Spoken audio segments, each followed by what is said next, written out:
There needs to be an adjustment on our sermons. For an example, preaching is not the only way to serve God. This is a mentality that a generation must receive, because there is a generation that has been sold a subliminal message that the moment you sense passion for God in your heart, the meaning of that is ministry. And they are right if ministry is properly defined. But for many people, the moment their prayer, their fasting is producing zeal, no matter their relevance, they drop it, and the next thing they think about is pulpit. It's not always so. There are many inventors today sweating in front of congregations, not knowing what to say, because the grace for invention will not produce a preacher's result. Are we together now? There are many people today who should be politicians.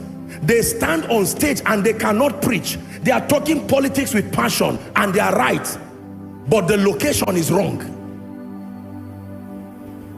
Preaching is not the only way to serve God.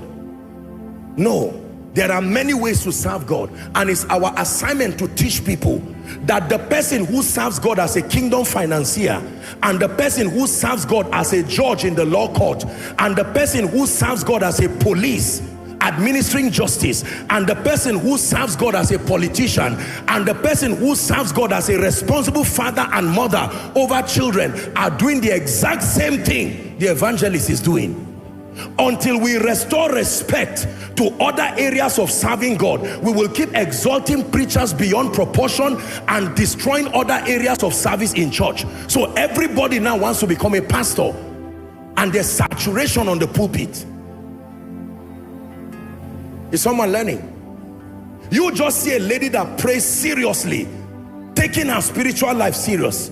What is the most likely the prophecy she will hear? You are going to marry a pastor, a pastor's wife. You are going to marry a pastor, or you will be a woman of God. You are right in being a woman of God, but who told you that zeal must always end up in the pulpit? Where did you get that programming from? The lady is serious spiritually, but there is a burden in her heart to go into the fashion world, to correct the aberration of wrong nudity and the rest. But because of the environment she found herself, they keep being threatened by prophecy and threatened by the limitation of preachers. You rob a nation of valuable hands and turn them into fanatics on the pulpit.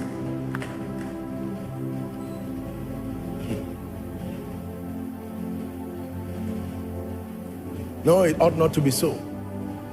Ought not to be so. Ought not to be so.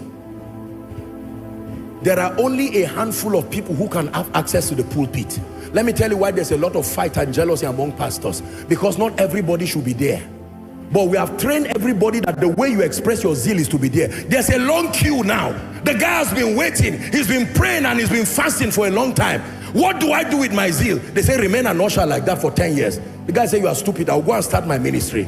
He starts his own ministry and finds out after 2 months that truly that grace is not there. And now he's too proud to close the ministry. He's in trouble. So he uses offense as a sermon, because he was never supposed to be a pastor.